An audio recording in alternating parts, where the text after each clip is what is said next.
अस्सलाम वालेकुम दोस्तों, मैं ਤੁਹਾਡਾ ਮੇਜ਼ਬਾਨ ਮੁਹੰਮਦ ਸਾਜਿਦ ਵਿਰਕ। ਤੁਸੀਂ ਵੇਖ ਰਹੇ ਜੇ YouTube ਚੈਨਲ ਮੇਰਾ ਸਾਈਵਾਲ ਟੀਵੀ।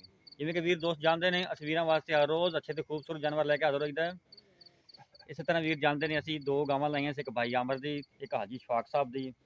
ਸਾਡੇ ਪਿਆਰੇ ਸਬਸਕ੍ਰਾਈਬਰ ਅਬਦੁਲ ਰਹਿਮਾਨ ਸਾਹਿਬ ਆਏ ਨੇ ਚੀਚਾ ਵਤਨੀ ਤੋਂ, ਉਹਨਾਂ ਨੇ ਜਾਨਵਰ ਖਰੀਦੇ ਨੇ। ਇਹ ਭਾਈ ਆਮਰ ਵਾਲੀ ਖਰੀਦੀ ਇੱਕ, ਦੂਸਰਾ ਜਾਨਵਰ ਜੀ ਹਾਜੀ ਸ਼ਫਾਕ ਸਾਹਿਬ ਦਾ, ਤੇ ਉਹਨਾਂ ਦੀ ਮੁਹੱਬਤਾਂ ਦਾ ਸ਼ੁਕਰੀਆ। ਉਹ ਸਾਡੇ ਕੋਲ ਆਏ, ਉਹਨਾਂ ਨੇ ਸਾਡੇ ਤੇ ਇਤਬਾਰ ਕੀਤਾ। ਉਹਨਾਂ ਨਾਲ ਆਪਾਂ ਗੱਲਬਾਤ ਕਰਦੇ ਹਾਂ, ਉਸ ਤੋਂ ਬਾਅਦ ਲਦਾਈ ਕਰਾਵਾਂਗੇ। अस्सलाम वालेकुम भाईजान। वालेकुम सलाम जी। भाईजान की हाल चाल ने? अल्लाह का शुक्र। तबीयत से ठीक ने भाई? अल्लाह का बड़ा एहसान। भाईजान अपना नाम दस्या जी पहले। अब्दुल रहमान। अब्दुल रहमान भाईजान कित्थों आए जी? अपनी रहाइश कित्थे है? चीचा वतनी सर। चीचा वतनी सर। ਜਿਹੜੇ ਤੁਸੀਂ ਜਾਨਵਰ ਦੋ ਲਏ ਨੇ ਸਾਡੇ ਕੋਲ जी ਇਹ ਜਦੋਂ ਤੁਸੀਂ ਵੀਡੀਓ ਤੇ ਵੇਖੇ ਸੀ ਬਿਲਕੁਲ ਉਹੀ ਚੀਜ਼ ਨਿਕਲੀ ਮੌਕੇ ਤੇ? सेम वही चीज़ है जी, ਉਹਦੇ ਨਾਲੋਂ ਕੋਈ ਵੱਧ ਹੀ ਨਿਕਲੀ ਕੋਈ ਦੋ ਵਾਰ ਨੇ ਜੀ, ਜ਼ਬਰਦਸਤ ਹੋ ਗਏ। ਬੜੀ ਅੱਛੀ। ਜਿੰਨਾ ਤੁਹਾਨੂੰ ਦੁੱਧ ਦੱਸਿਆ ਸੀ ਉਹਨਾਂ ਪੂਰਾ ਕੀਤਾ ਤੁਸੀਂ ਜੀ? ਉਹਦੇ ਨਾਲੋਂ ਉੱਪਰ ਹੀ ਚੋਇਆ ਜੀ ਅਸੀਂ। 16 ਨੇ ਚੀਜ਼ ਤੁਹਾਨੂੰ ਮਿਲੀ ਹੈ ਅਲਹਮਦੁਲਿਲਾ। ਤੁਹਾਡੇ ਨਾਲ ਕੋਈ ਗਲਤ ਬਿਆਨੀ ਤਾਂ ਨਹੀਂ ਹੋਈ? ਨਾ ਜੀ ਨਾ, ਕਿਸੇ ਚੀਜ਼ ਦੀ ਕੋਈ ਗਲਤ ਬਿਆਨੀ ਨਹੀਂ, ਬਲਕਿ ਸਾਨੂੰ ਬੜੀ ਖੁਸ਼ੀ ਹੋਈ। ਭਾਈ ਅੱਛੀ ਮਿਹਨਤ ਕਰ ਰਹੇ ਨੇ, ਮਾਸ਼ਾਅੱਲਾ ਜੀ। ਅੱਲਾਹ ਪਾਕ ਇਹਨਾਂ ਨੂੰ ਅਜਰ ਦੇ। ਸਾਡੀ ਤੁਹਾਡੀ ਮੁਹੱਬਤਾਂ ਦਾ ਸ਼ੁਕਰੀਆ। ਬਹੁਤ ਅੱਛਾ ਤਾਰਫ ਕੀਤਾ ਸਰ। ਹਾਂਜੀ ਸਰ ਜੀ, ਅਗਰ ਸਾਡੇ ਕੋਈ ਨਵੇਂ ਵੇਖਣ ਵਾਲੇ ਚੈਨਲ ਨੂੰ ਵੇਖਣ ਵਾਲੇ ਵੀਡੀਓ ਵੇਖਦੇ ਨੇ, ਉਹਨਾਂ ਨੂੰ ਤੁਸੀਂ ਕਹਾਂਗੇ- ਮਸ਼ਵਰਾ ਦਿਓਗੇ ਵੀ ਸਾਡੇ ਚੈਨਲ ਤੋਂ ਬਿਲਾ ਜੀਜਕ ਜਾਨਵਰ ਖਰੀਦ ਸਕਦੇ ਉਹਨਾਂ ਨੇ? ਨੂੰ ਅਸੀਂ ਕਵਾਂਗੇ ਕਿ ਤੁਹਾਡੇ ਚੈਨਲ ਨੂੰ ਸਬਸਕ੍ਰਾਈਬ ਕਰਨ ਜੀ ਜੀ ਤੇ ਤੁਹਾਡੇ ਕੋਲ ਆਉਣ, ਵਿਜ਼ਿਟ ਕਰਨ। ਚੀਜ਼ ਲੈਣੀ ਨਹੀਂ ਲੈਣੀ ਉਹ ਤੇ ਬਾਅਦ ਦੇ ਮਾਮਲਾ ਤੋਂ। ਜੀ ਜੀ। ਅਸੀਂ ਵੀ ਜਿੱਦਾਂ ਸਾਡੇ ਪਸੰਦ ਆ ਗਈ, ਕਿਸੇ ਹੋਰ ਦੇ ਵੀ ਪਸੰਦ ਆਏਗੀ ਇਨਸ਼ਾਅੱਲਾ, ਕਿਉਂਕਿ ਤੁਸੀਂ ਅੱਛਾ ਕੰਮ ਕਰ ਰਹੇ ਹੋ, ਮਿਹਨਤ ਕਰ ਰਹੇ ਹੋ। ਭਾਈ ਸੁਬਾਹ ਦੇ ਲੱਗੇ ਨੇ ਸਾਡੇ ਨਾਲ ਖਪਣ, ਅੱਲਾਹ ਪਾਕ ਉਹਨਾਂ ਨੂੰ ਵੀ ਅਜਰ ਦੇਵੇ ਜੀ। ਬਹੁਤ ਮਿਹਰਬਾਨੀ ਸਰ। ਸਰ ਆਪਣੀ ਪੇਮੈਂਟ ਹੋ ਗਈ ਕਲੀਅਰ? ਬਿਲਕੁਲ ਜੀ, ਇਹਨਾਂ ਨਾਲ ਕੋਈ ਲੈਣ ਦੇਣ ਤਾਂ ਨਹੀਂ ਆਪਣਾ? ਕਿਸੇ ਕਿਸਮ ਦਾ ਕੋਈ ਲੈਣ ਦੇ। ਬਹੁਤ ਮਿਹਰਬਾਨੀ ਸਰ। ਠੀਕ ਹੈ। ਹੁਣ ਆਪਾਂ ਲੋਡ ਕਰਵਾਉਣੇ ਗਾਵਾਂ। ਗੁਫ਼ਤਗੂ ਤੁਸੀਂ ਭਾਈ ਹੋਰਾਂ ਦੀ ਸੁਣ ਲਈ ਹੈ। ਇਹ ਹਾਜੀ ਸ਼ਫਾਕ ਸਾਹਿਬ ਦੀ ਗਾਂ ਸੀ ਜੀ, ਇਹ ਲੋਡ ਹੋ ਕੇ ਆ ਗਈ ਹੈ। ਇਹ ਉਹਦਾ ਬੱਚਾ ਜੀ, ਇਹ ਜਾਨਵਰ ਨੰਬਰ 1 ਜੀ। ਦੂਸਰਾ ਜਾਨਵਰ ਵੀ ਲੋਡ ਕਰਨੇ ਭਾਈ ਆਮਰ ਦਾ, ਉਹਦੀ ਵੀਡੀਓ ਪਾਈ ਸੀ। ਇਹ ਹਾਜੀ ਸ਼ਫਾਕ ਸਾਹਿਬ ਦੀ ਵੀਡੀਓ ਪਾਈ ਸੀ, ਇਹ ਲੋਡ ਕਰਵਾਤਾ ਹੈ। ਤੇ ਹੁਣ ਭਾਈ ਆਮਰ ਦੀ ਗਾਂ ਵੀ ਲੋਡ ਕਰਵਾਉਣੀ ਤੁਹਾਡੇ ਸਾਹਮਣੇ।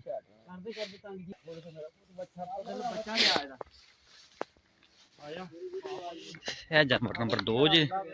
ਚਲ ਛੱਡੋ, ਇਹ ਭਾਈ ਆਮਰ ਦਾ ਜਾਨਵਰ ਸੀ, ਇਹ ਵੀ ਲੋਡ ਕਰਵਾ ਰਹੇ हैं।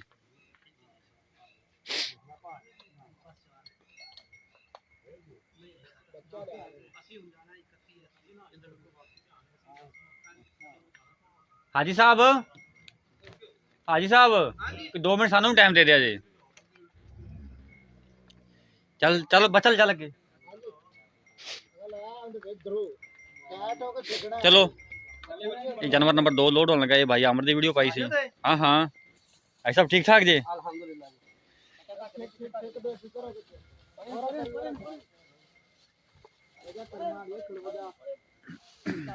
एक मिनट मेला मेला भाई मनीर ਇਹ ਤਾਂ ਚੰਗਾ ਹੈ। ਇਹ ਤਾਂ ਵਕਤਾਂ ਵਾਲੇ ਬੰਦੇ ਜੀ ਮੇਰਾ ਖੜਦੀ ਪਈ ਸਿੱਟਣ ਲੱਗ ਪਈ ਕੋਈ ਨਹੀਂ। मेरा छिड़ते भी हुन तो सब ज्यादा करना है इन्हें। ਮੇਰਾ ਸਿੱਟਦੀ ਠੀਕ ਹੋ ਗਿਆ। चल ले चल लगे ਬੜਾ ਚੰਗੀ ਗੱਲ ਆ। ਚੱਲ 1 ਮਿੰਟ ਸਰ ਜੀ, 1 ਮਿੰਟ। भाई साहब आओ। ਹਾਂਜੀ ਆ ਗਏ, ਸ਼ੁਰੂ ਕਰੋ। अस्सलाम वालेकुम भाई साहब। ਵਾਲੇਕੁਮ ਸਲਾਮ ਜੀ। भाई साहब की हाल चाल ने? ਅਲਹਮਦੁਲਿਲਾ ਜੀ, ਮੇਰਾ ਸ਼ੁਕਰ ਹੈ ਜੀ।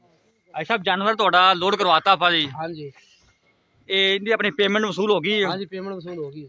ਸਰ ਜੀ ਸਾਡੇ ਕੰਮ ਤੋਂ ਮੁਤਮਿਨ ਜੀ? ਮੁਤਮਿਨ ਆ ਜੀ ਅਸੀਂ। ਸਾਡੇ ਜਿਹੜੇ ਵੇਖਣ ਵਾਲੇ ਉਹਨਾਂ ਨੂੰ ਕੀ ਪੈਗਾਮ ਦਿਓਗੇ? ਜਨਾਬ ਤੁਸੀਂ ਸਾਡੀ ਜਨਾਬ ਜਿਸ ਤਰ੍ਹਾਂ ਤੁਹਾਡੇ ਨਾਲ ਤੁਹਾਡੀ ਗੱਲ ਸੀ ਉਸ ਤਰ੍ਹਾਂ ਹੀ ਤੁਹਾਡੀ ਨਾਲ ਭਾਈਆਰਾਂ ਨਾਲ ਗੱਲ ਸੀ। ठीक हो गया ਇਸ ਗੱਲ साहब, 'ਚ ਕੋਈ ਫਰਕ ਨਹੀਂ ਆਇਆ ਜੀ। ठीक हो गया साहब। भाई साहब बहुत मेहरबानी, बहुत शुक्रिया। भाई साहब ਤੁਸੀਂ ਗੁਫ਼ਤਗੂ ਸੁਣ ਲਈ। ਜਾਨਵਰ ਦੋਵੇਂ ਲੋਡ ਹੋ ਗਏ ਜੀ।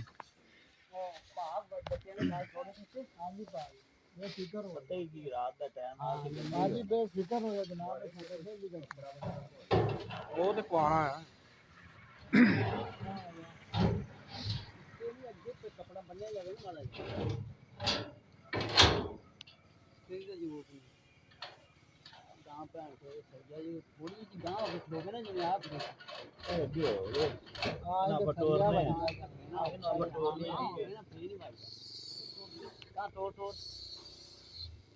ਥੋੜੀ ਜਗ੍ਹਾ ਯਾਰ ਗਾਂ ਦੀ ਗੱਡੀ ਦੀ ਬਾਹਰ ਹੋਈ ਖੜੀ ਵਿਚਾਰੀ।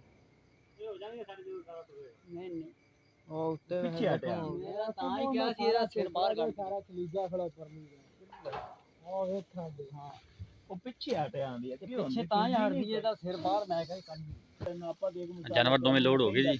ਇਹਨਾਂ ਕੋਲ ਸਾਡੀ ਦੁਆ ਹੈ ਕਿ ਅੱਲਾਹ ਤਾਲਾ ਖੈਰ ਸਲਾਮ ਜੀ ਭਾਈ ਉਹਨਾਂ ਦੇ ਘਰ ਪਹੁੰਚਾਵੇ ਜੀ। ਫਿਰ ਵੀ ਚੰਗਾ ਸੀ ਫਿਰ ਲੈ ਕੋਈ ਵੀ ਵੀਰ ਭਰਾ ਜਾਨਵਰ ਖਰੀਦਣਾ ਚਾਹੁੰਦਾ ਹੈ ਜਾਂ ਸੇਲ ਕਰਨਾ ਚਾਹੁੰਦਾ, ਸਾਡਾ WhatsApp ਨੰਬਰ ਨੋਟ ਕਰ ਲਓ 0322 70 87 633। ਇਹ ਸਾਡਾ ਰਾਬਤਾ ਨੰਬਰ ਹੈ, ਸਾਡਾ WhatsApp ਨੰਬਰ।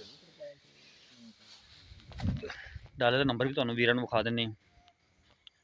ਤੇ ਇਨਸ਼ਾਅੱਲਾ ਕੋਈ ਵੀ ਵੀਰ ਜਾਨਵਰ ਖਰੀਦੇਗਾ, ਸਾਡੀ ਕੋਸ਼ਿਸ਼ ਹੁੰਦੀ ਹੈ ਕਿ ਇਨਸ਼ਾਅੱਲਾ 100% ਜਾਨਵਰ ਦਈਏ। ਕੋਈ ਵੀਰ ਭਰਾ ਆਨਲਾਈਨ ਖਰੀਦਣਾ ਚਾਹੁੰਦਾ ਹੈ ਤੇ ਇਨਸ਼ਾਅੱਲਾ ਪੂਰੀ ਦਿਆਨਤਦਾਰੀ ਨਾਲ ਕੰਮ ਕਰਾਂਗੇ। ਉਹਨਾਂ ਦੇ ਮੇਜ਼ਬਾਨ ਸਾਜਿਦ ਵਿਰਕ ਨੂੰ ਦਿਓ ਇਜਾਜ਼ਤ। ਅੱਲਾਹ ਹਾਫਿਜ਼।